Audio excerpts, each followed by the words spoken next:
Judgment Day is our pilgrimage here on earth. How we behave, what we do, what we don't do, how we treat others, how we love one another. You will be judged based on your pilgrimage here on earth. What Jacob is referring to. And he already knows that during his pilgrimage on earth, this is what he says, he has not done that great. I haven't done that great in my pilgrimage here on earth. And so he talks about that. That's why it's so important that we don't sweat the little things. It's hard to not sweat. Are anybody else a worrier? I do that. I worry. I mean, my wife will tell you, she goes, would you just relax? Just stop. And John's raising Jennifer's hand. But I worry. But we don't need to sweat the little things, because in the end, the eternal things is what is only going to matter. What is eternal is the only thing that's going to matter, because, Jacob understands this. How you treat one another is what matters. How you love one another, how you tell others about Jesus. Our goal should be to lead as many people to Jesus as possible in our time here on earth and grant them the same eternity in heaven that we long for. That's what we should do. Otherwise, their eternity will be nothing to look forward to, I promise you, because they will end up in the lake of fire where the worm dieth not and the smoke rises for eternity. That's what God's word tells us. So that should matter the most to us, is telling others about Jesus and how we treat them, not temporal things. I mean, if you just look at the small things. I mean, people get worked up about the results from an election.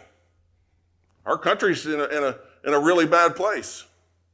But we get so worked up about the election and the results. Guess what? It's temporary. We get so worked up about our relationships and that are in turmoil. Guess what? It's temporary. We get so worked up about our financial situation. Guess what? It's temporary. We get so worked up about our job and how bad it is. Guess what? It's temporary. We need to focus on the things that are eternal, no matter what happens. I know that my God is on the throne and he is in control and he will win in the end.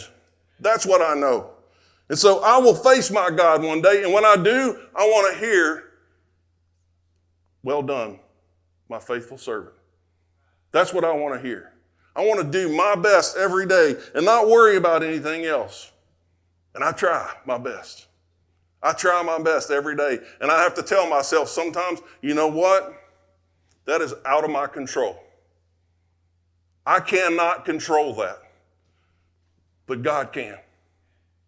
And so that's how I have to choose to live. You see, Jacob knew the length of his life did not compare to his fathers who came before him. That's why he said, the years of my pilgrimage do not compare to my fathers. And Jacob knew that most of his life he had lived in the flesh.